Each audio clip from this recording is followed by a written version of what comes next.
Libre expresión ¿para quién? Para ladrón, asesino, violador.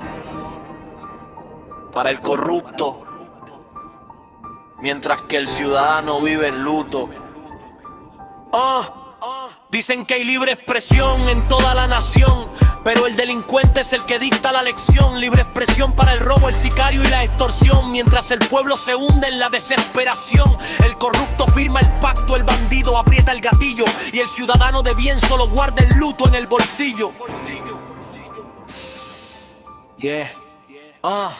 Qué ironía de vida, qué justicia tan ciega, donde el malo celebra y el bueno siempre se entrega. Libre expresión para el que mata y el que miente, pero silencio sepulcral para el inocente.